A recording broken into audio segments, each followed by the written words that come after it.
Halo sahabat Langit Hitam, selamat datang kembali di channel ini. Seperti biasa, kami hadir membawa kisah nyata penuh misteri dari pedalaman Indonesia. Kisah yang akan kita dengarkan malam ini berasal dari sebuah desa tua di Kalimantan, tempat hutan masih lebat, sungai berliku, dan tanah ladang menjadi nadi kehidupan warga.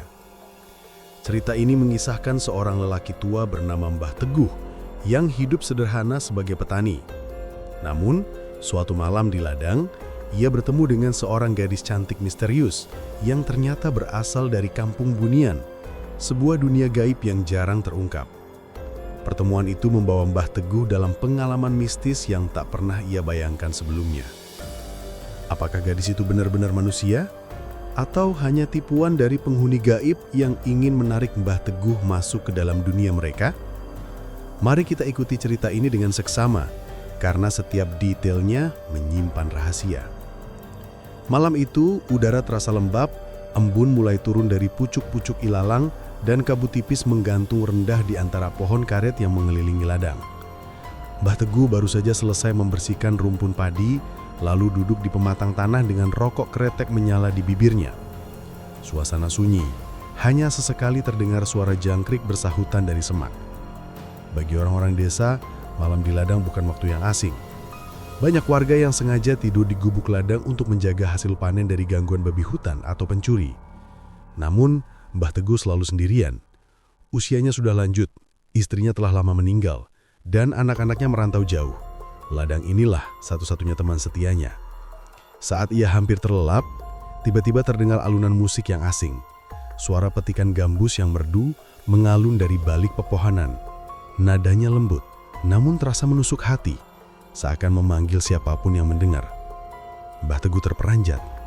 Ia tahu di desanya tak ada orang yang pandai main gambus, apalagi malam-malam begini. Rasa penasaran mulai menggelayut. Ia berdiri, menajamkan telinga. Suara itu semakin jelas, seolah bergerak mendekat. Namun anehnya, ketika ia melangkah ke arah suara, nada musik itu seperti bergeser menjauh. Ia merasa seperti dikecoh, dipancing untuk masuk lebih dalam ke hutan. Mbah Teguh berhenti. Hatinya mulai diliputi rasa was-was. Ia teringat pesan orang-orang tua dahulu. Jangan pernah mengikuti suara asing di malam hari, apalagi jika terdengar indah dan menggoda. Sebab, seringkali itu adalah ulah penghuni gaib yang ingin menyesatkan manusia. Tapi sebelum ia berbalik kembali ke gubuk, langkahnya terhenti. Dari sela kabut, muncul sosok gadis muda berdiri di tepi ladang. Rambutnya panjang terurai, wajahnya pucat namun cantik bak bulan purnama, dan ia mengenakan kebaya sederhana berwarna putih bersih. Mbah Teguh membeku. Gadis itu tak pernah ia kenal sebelumnya, padahal hampir seluruh warga desa ia hafal. Gadis itu hanya tersenyum, lalu menunduk sedikit, seperti memberi salam tanpa suara. Astagfirullah, gumam Mbah Teguh. Jantungnya berdegup tak karuan. Namun rasa takut itu bercampur dengan rasa iba dan penasaran. Ia berusaha meyakinkan diri. Mungkin saja gadis itu anak orang kampung sebelah yang tersesat. "Sampean siapa, Nak? Ngapain malam-malam di ladang begini?" Suara Mbah Teguh parau, tapi cukup jelas terdengar.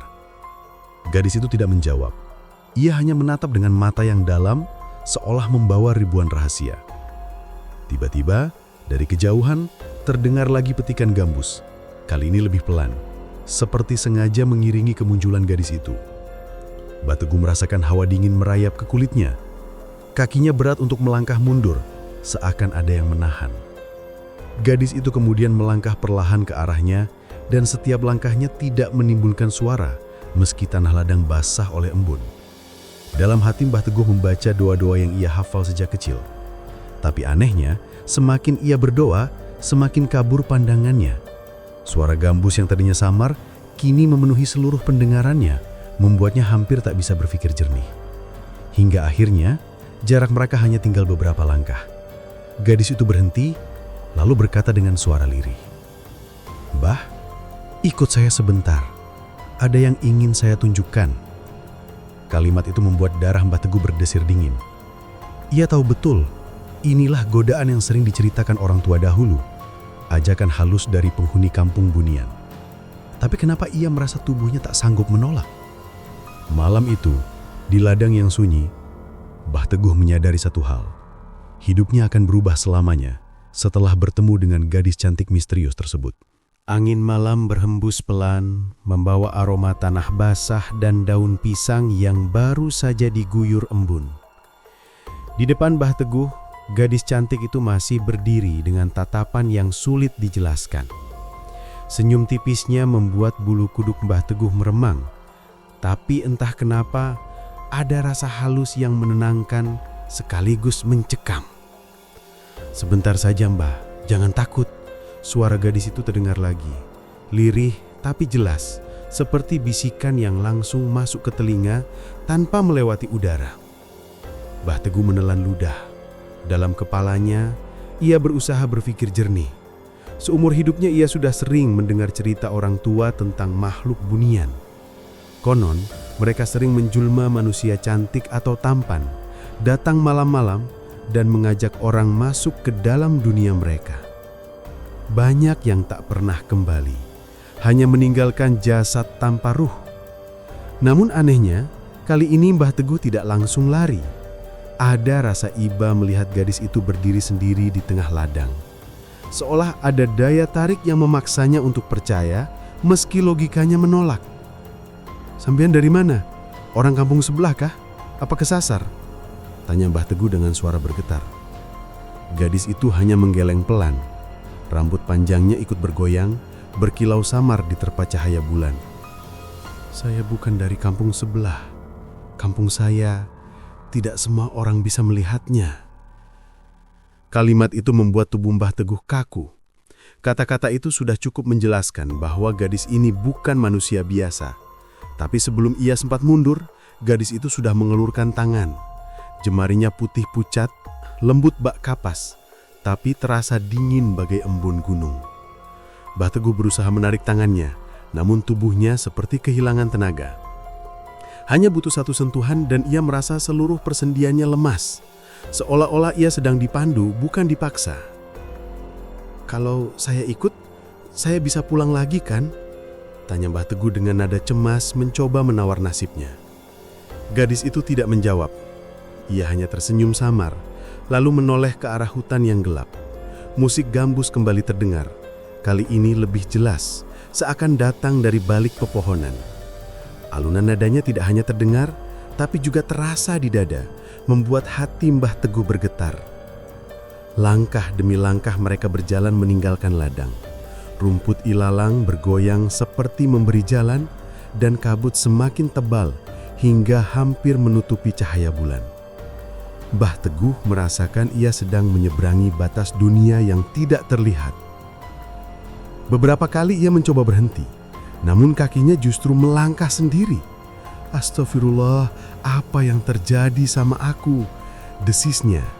Tapi setiap doa yang ia ucapkan seakan terhenti di lidahnya, tak sampai ke hati. Mereka sampai di tepi hutan. Pohon-pohon besar menjulang tinggi. Akar-akarnya menjalar seperti ular raksasa. Tapi anehnya, jalan setapak yang biasanya gelap, kini tampak terang oleh cahaya kuning samar, seolah-olah ada lampu minyak yang menerangi dari kejauhan. Di sanalah Mbah Teguh melihat hal aneh pertama kali. Dari balik pepohonan, muncul bayangan-bayangan manusia berpakaian adat, lengkap dengan kain songket dan hiasan kepala. Mereka berjalan pelan, tapi langkahnya tak menimbulkan suara. Semuanya tampak seperti bayangan hidup, samar namun nyata. Gadis itu menoleh menatap Mbah Teguh. "Mbah, jangan takut. Mereka bukan musuh. Mereka hanya menunggu kita." Mbah Teguh merinding. Bagaimana mungkin ada sekumpulan orang di hutan tengah malam begini? Dan mengapa wajah mereka mirip, seolah semua berasal dari satu garis keturunan? Semakin jauh ia melangkah, semakin samar pula kesadarannya. Ia seperti dibawa masuk ke dalam mimpi, tapi kakinya benar-benar melangkah di tanah. Jantungnya berdegup keras, antara ingin lari dan pasrah. Namun saat itulah terdengar suara aneh dari belakang. Suara ayam jantan berkokok panjang, padahal waktu belum menunjukkan fajar. Gadis itu mendadak berhenti, menoleh dengan wajah yang berubah tegang. "Cepat, Mbah, jangan lepaskan tangan saya," katanya buru-buru. Mbah Teguh yang mulai sadar justru makin panik. Ia tahu suara ayam kokok tengah malam adalah tanda ada sesuatu yang tidak beres di sekitar mereka. Dan semakin yakinlah ia bahwa dirinya sedang ditarik menuju dunia yang bukan milik manusia. Mbah Teguh masih menggenggam tangan gadis itu, meski tubuhnya bergetar hebat. Suara ayam jantan yang berkokok di tengah malam terus terngiang di telinganya. Ia tahu betul, suara itu pertanda ada sesuatu yang menolak perjalanannya malam itu. Dalam tradisi orang kampung, kokok ayam sebelum waktunya sering dianggap sebagai penanda ada makhluk gaib yang tengah berkeliaran. Namun, gadis itu tampak gusar. Wajahnya yang tadinya teduh berubah serius. "Mbah, jangan lepaskan tangan saya. Kalau terlepas, Mbah tidak akan bisa pulang." Suaranya kali ini tidak lagi lirih, tapi tegas dan mendesak. Langkah mereka kembali dipercepat. Mbah Teguh nyaris terseret. Tubuh tuanya tak mampu mengimbangi langkah ringan gadis itu. Cahaya kuning samar di hutan semakin terang, dan dari kejauhan terlihat semacam gapura dari dua pohon besar yang menjulang. Akar-akar mereka saling melilit di atas, membentuk lengkungan alami. Begitu mereka melewati gapura itu, suasana berubah drastis. Hutan yang tadinya kelam dan penuh kabut, kini seakan berganti menjadi sebuah hamparan luas. Rumput hijau menghampar, rumah-rumah kayu berdiri rapi dengan atap ijuk dan lampu-lampu pelita tergantung di setiap sudut jalan. Suasana itu seperti desa biasa, tapi semuanya tampak terlalu sempurna, bersih, teratur, dan bercahaya lembut. Mbah Teguh terpaku. "Inikah kampungmu?" tanyanya dengan suara bergetar. Gadis itu hanya mengangguk pelan. "Selamat datang di kampung kami, Mbah. Tidak semua manusia bisa sampai ke sini." Mbah Teguh menoleh ke sekeliling. Orang-orang lalu lalang dengan wajah cerah, mengenakan pakaian adat khas Melayu dan Dayak. Ada yang membawa bakul berisi padi emas, ada pula yang menabuh gendang sambil tersenyum. Namun anehnya, tak ada suara bising. Semua terdengar seperti gema jauh, samar, namun nyata. Semakin lama ia memperhatikan, semakin ia merasa bahwa ada sesuatu yang janggal. Wajah orang-orang di kampung itu terlihat mirip satu sama lain, seolah ada garis darah yang sama. Bahkan anak-anak kecil yang berlari di jalan pun tampak serupa, meski tetap berbeda-beda. Hatinya mulai gelisah. "Apa yang kau inginkan dari saya, Nak?" tanya Mbah Teguh akhirnya mencoba memberanikan diri. Gadis itu menoleh, tatapannya penuh misteri. "Tidak ada yang buruk, Mbah. Kami hanya ingin Mbah melihat. Kami butuh seseorang dari dunia manusia yang bisa menjadi saksi, agar manusia tahu kami bukan sekedar cerita." Kata-kata itu membuat Mbah Teguh makin bingung. Untuk apa dirinya dijadikan saksi? Ia hanyalah petani tua, hidup sederhana, bahkan tak pernah keluar desa. Mengapa makhluk gaib seistimewa ini memilih dirinya? Di tengah kebingungan itu, tiba-tiba terdengar suara gamelan dan tabuhan gendang yang lebih keras. Dari arah balai besar di tengah kampung, orang-orang berkumpul, seakan sedang menantikan sesuatu. Gadis itu menarik tangan Mbah Teguh menuju ke sana. Ketika mereka sampai, Mbah Teguh melihat seorang lelaki tua duduk di singgasana kayu berukir. Wajahnya tampak agung, dengan sorot mata tajam dan rambut panjang beruban. Ia mengenakan pakaian adat lengkap, dihiasi kalung manik-manik dan ikat penghambat. Orang-orang menunduk hormat padanya. "Dia raja kami," bisik gadis itu lirih. Mbah Teguh menelan ludah. Tubuhnya bergetar, jantungnya berdetak kencang. Raja itu menatapnya dalam-dalam, seakan bisa membaca isi hatinya. "Orang tua dari dunia luar, engkau datang bukan tanpa alasan. Malam ini, engkau akan melihat apa yang tak boleh diceritakan sembarangan. Namun ingat, tidak semua orang bisa kembali setelah memasuki kampung kami." Mbah Teguh merasa kakinya lemas. Kata-kata itu seperti vonis. Ia menoleh ke arah gadis yang membawanya, berharap ada penjelasan. Namun gadis itu hanya menunduk, seolah pasrah dengan keputusan yang akan diambil oleh Raja Bunian. Di dalam hatinya, Mbah Teguh sadar, ia sedang berada di ambang batas. Jika ia salah langkah, ia mungkin tidak akan pernah kembali ke ladang tempat ia bermula. Balai besar itu sunyi, hanya suara gemelan yang mengalun pelan, mengiringi momen ketika Mbah Teguh berhadapan dengan Raja Bunian. Tubuhnya gemetar, kakinya terasa lemas, tapi tatapan tajam raja itu seolah memaksa dirinya untuk tetap tegak berdiri. Raja Bunian menatapnya lama, seakan membaca seluruh isi hati. "Engkau orang tua, hidup sederhana, tidak tamak, dan selalu menjaga adat. Itu sebabnya engkau bisa sampai ke sini." Suaranya dalam, bergema di ruangan meski bibirnya hanya bergerak tipis. Mbah Teguh menunduk, mencoba menghormati. "Ampun Tuan, saya hanya orang desa, hidup untuk mengurus ladang dan anak cucu. Tidak ada maksud saya untuk masuk ke kampung ini. Kalau boleh, saya ingin pulang kembali." Orang-orang Bunian yang duduk di sekitar balai bergumam lirih, seakan heran dengan keberanian Mbah Teguh. Gadis cantik yang tadi menuntunnya ikut menunduk, wajahnya tampak lega mendengar permintaan itu. Raja itu kemudian mengangkat tangannya. Dari telapak tangannya keluar cahaya lembut, menyorot ke arah Mbah Teguh. Tubuh tua itu seketika diliputi hawa hangat, seolah ada api kecil yang membakar segala rasa takut. Seketika hatinya terasa ringan, pikiran yang semula penuh ketakutan berubah menjadi tenang. "Cahaya ini menguji hatimu," kata raja itu pelan. "Jika engkau berniat buruk, tubuhmu akan terbakar. Tapi engkau selamat, itu tanda engkau bersih dari niat jahat." Mbah Teguh hampir tak percaya dengan apa yang baru saja ia dengar. Tubuhnya memang utuh, tidak ada luka, tidak ada rasa sakit, hanya rasa damai yang belum pernah ia rasakan sebelumnya. Raja Bunian tersenyum tipis, lalu melanjutkan, "Engkau boleh kembali ke kampungmu, tapi ketahuilah, mulai malam ini engkau tidak lagi sendirian di ladang. Akan ada yang menemani." Mbah Teguh mengangkat wajah, bingung dengan maksud kalimat itu.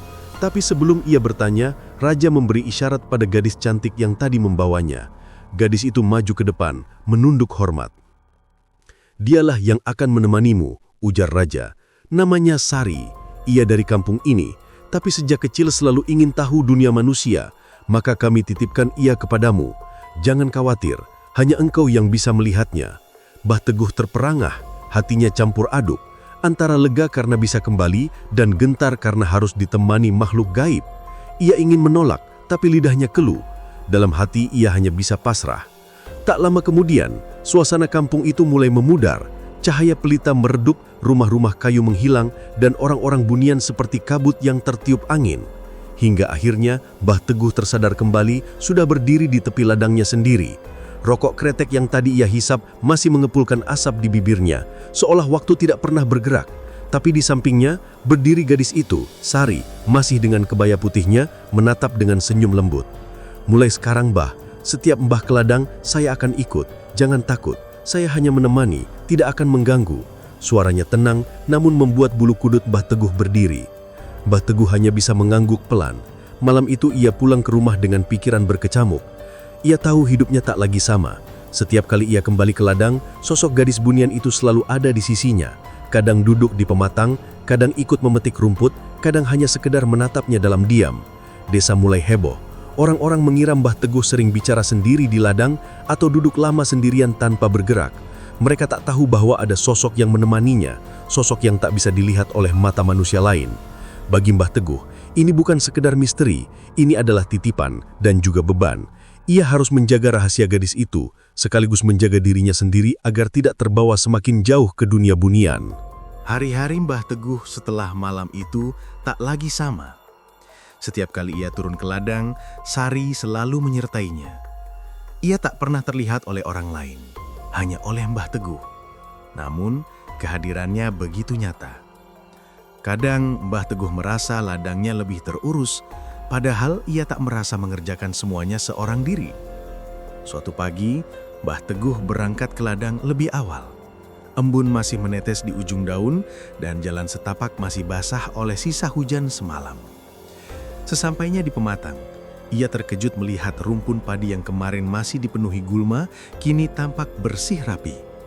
Ia menoleh dan di sanalah Sari berdiri, mengenakan kebaya putihnya. Rambut panjang tergerai ditiup angin. Ia tersenyum kecil.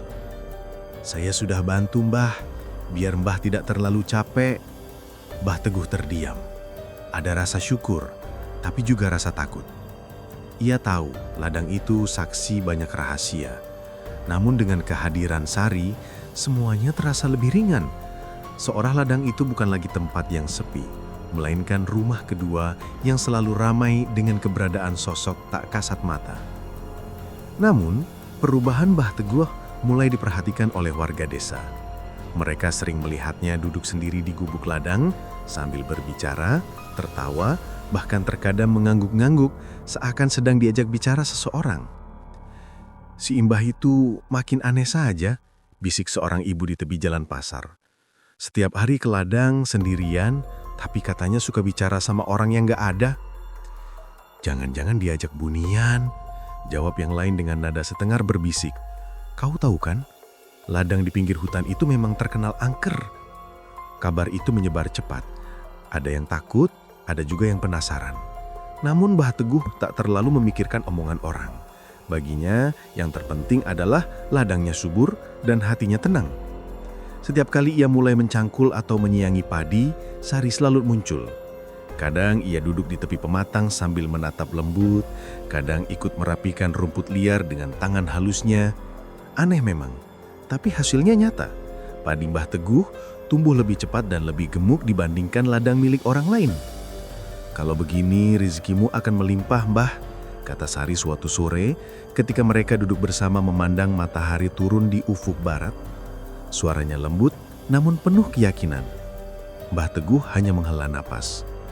"Aku takut orang-orang makin curiga, Nak. Kalau mereka tahu kebenarannya, aku bisa dianggap gila." Sari tersenyum tipis. "Jangan takut, tidak semua mata bisa melihat saya. Hanya Mbah yang bisa. Itu titah raja.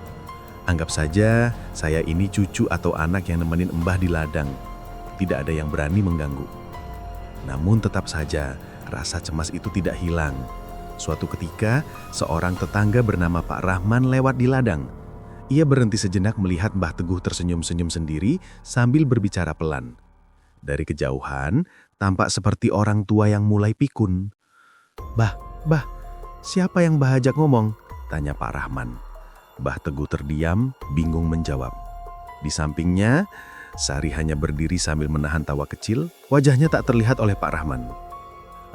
Ini tadi cuma ngobrol sama diri sendiri, Man," jawab Mbah Teguh akhirnya, mencoba menutupi. Pak Rahman hanya mengangguk sambil berlalu, tapi dalam hatinya, ia semakin yakin ada yang tidak beres dengan Mbah Teguh. Meskipun begitu, hasil panen Mbah Teguh makin melimpah. Padi menguning sempurna, nyaris tak tersentuh hama. Warga desa mulai iri, bertanya-tanya apa rahasianya. Ada yang bilang Mbah Teguh memakai ilmu pesugihan. Ada pula yang menduga ia dibantu makhluk goib. Bagi Mbah Teguh sendiri, semua itu hanyalah titipan. Ia tidak pernah meminta, tapi nyatanya bantuan itu datang dari gadis bunian yang setia menemaninya. Malam-malam di ladang pun tak lagi sepi. Jika dulu hanya suara jangkrik dan kodok, kini ada alunan halus suara gambus yang kadang terdengar samar, tanda kehadiran Sari. Musik itu menenangkan, membuat Mbah Teguh betah duduk lama di gubuk, seakan ada keluarga yang menemaninya. Namun dalam hati kecilnya, ia mulai bertanya-tanya. Sampai kapan ia bisa hidup berdampingan dengan gadis bunian ini, tanpa ada balasan atau konsekuensi? Seiring berlalunya waktu, kehidupan Mbah Teguh tampak berbeda dari orang kebanyakan. Meski usianya sudah renta, tubuhnya tetap segar dan hasil ladangnya selalu melimpah. Orang-orang desa sering berbisik, menuduh ada yang tak wajar di balik semua itu. Mereka melihat Mbah Teguh kerap berbicara sendiri di ladang, tersenyum seolah sedang bercanda dengan seseorang yang tak terlihat. Padahal, bagi Mbah Teguh, Sari selalu ada di sampingnya, membantu dan menjadi temannya setiap hari. Awalnya, Mbah Teguh tak menggubris bisikan warga. Baginya, Sari bukan sekedar bayangan. Gadis itu nyata. Ia merasakan kehadirannya, melihat wajahnya yang cantik, mendengar tawanya yang renyah. Namun semakin lama, bisikan warga berubah menjadi kecurigaan yang menusuk. Ada yang mulai menjauh, ada pula yang dengan terang-terangan mengatakan bahwa Mbah Teguh sudah dicokot makhluk gaib. Mbah Teguh mulai bertanya-tanya dalam hatinya, apakah Sari benar-benar ada? Ataukah ia hanya bayangan dari rasa kesepiannya yang terlalu dalam? Namun, setiap kali ia menyentuh hasil ladangnya, setiap kali ia mendengar suara lembut Sari yang mengingatkan kapan harus berhenti bekerja, Ia yakin gadis itu nyata, terlalu nyata untuk dianggap mimpi. Suatu malam, ia didatangi Pak Kades bersama beberapa warga. Mereka duduk di teras rumah Mbah Teguh, membicarakan hal yang selama ini jadi pertanyaan besar. "Mbah, maaf, kami semua resah. Panjenengan selalu terlihat bicara dengan seseorang, tapi tak seorang pun melihat siapa yang Mbah ajak bicara," ucap Pak Kades hati-hati. Nada suaranya penuh hormat, namun tegas. Mbah Teguh hanya tersenyum tipis. "Aku tahu kalian tak bisa melihatnya, tapi aku tak sendirian. Ada yang selalu menemani," jawabnya pelan. Warga saling berpandangan, wajah mereka penuh kebingungan sekaligus takut. Jawaban itu bukannya meredakan, justru menambah kecurigaan. Malam itu, ketika semua warga sudah pulang, Mbah Teguh duduk di dalam rumahnya yang sepi. Sari muncul duduk di sampingnya sambil memainkan rambut panjangnya. "Kenapa kau diam saja, Mbah? Bukankah aku selalu di sini?" tanyanya dengan suara lembut. Namun kali ini, tatapan matanya tak lagi sekedar menenangkan, melainkan menyimpan sesuatu yang sulit ditebak. Mbah Teguh menatapnya dalam-dalam. "Sari, siapa sebenarnya dirimu? Kenapa orang lain tak bisa melihatmu? Apa aku sudah keliru menganggapmu nyata?" Pertanyaan itu meluncur begitu saja, lahir dari kegelisahan yang selama ini dipendamnya. Sari tersenyum samar. Wajahnya yang cantik tampak berbeda malam itu, sedikit lebih pucat. "Aku dari kampungmu juga, Mah. Tapi bukan kampung yang bisa kau datangi dengan langkah kaki. Aku berbeda. Dan memang hanya orang tertentu yang bisa melihatku." Jawabannya membuat Mbah Teguh tercekat. Ada getaran dingin yang menjalar ke tubuhnya, seolah kata-kata itu membuka sesuatu yang selama ini tertutup rapat. Esoknya, kehidupan Mbah Teguh semakin sulit. Warga mulai enggan mengajaknya berbicara. Ada anak kecil yang berlari ketakutan setiap melihatnya lewat, seolah Mbah Teguh ditemani sesuatu yang menyeramkan. Namun bagi dirinya, Sari justru semakin dekat, semakin sering membantunya. Gadis itu seakan menjadi bagian dari dirinya yang tak terpisahkan. Di ladang, hasil panen tetap melimpah. Warga yang iri semakin yakin Mbah Teguh mendapat bantuan dari penunggu. Mereka mulai menjaga jarak, bahkan ada yang menganggap rumah Mbah Teguh berhawa angker. Namun Mbah Teguh tetap berkisih keras bahwa Sari adalah kebaikan, bukan keburukan. Ia percaya gadis itu tulus. Namun semakin ia meyakini hal itu, semakin besar keraguannya sendiri. Ia mulai kehilangan batas antara dunia nyata dan dunia gaib. Kadang ia terbangun di tengah malam, mendapati Sari duduk di pojok kamar sambil menatapnya tanpa berkedip. Kadang ia merasa berjalan bersama Sari di ladang, namun jejak kakinya hanya satu, miliknya sendiri. Pertanyaan itu terus menghantui. Apakah ia sudah ditipu? Ataukah benar Sari adalah anugerah yang dikirimkan untuknya? Tidak ada jawaban pasti. Yang ada hanyalah senyum lembut gadis itu yang selalu membuatnya tenang, meski sekaligus menimbulkan rasa takut yang tak bisa dijelaskan. Hari-hari semakin aneh. Mbah Teguh seakan berada di ambang dua dunia, tak sepenuhnya milik manusia, tak sepenuhnya milik bunian. Di satu sisi, ia merasa bersyukur memiliki teman di usia tuanya. Namun di sisi lain, ia sadar ada sesuatu yang janggal, sesuatu yang mungkin akan membawa akhir yang tak pernah ia bayangkan. Dan malam itu, ketika bulan purnama menggantung tepat di atas ladang, Sari menatapnya dengan sorot mata yang berbeda. Ada keseriusan, ada kepastian. "Mbah, waktunya sudah dekat. Kau harus memilih," ucapnya lirih. Kata-kata itu membuat dada Mbah Teguh terasa sesak. Pilih apa? Ia tak tahu. Namun yang jelas, pilihan itu akan menentukan apakah ia tetap menjadi bagian dari desa atau selamanya bersama Sari di dunia yang tak kasat mata.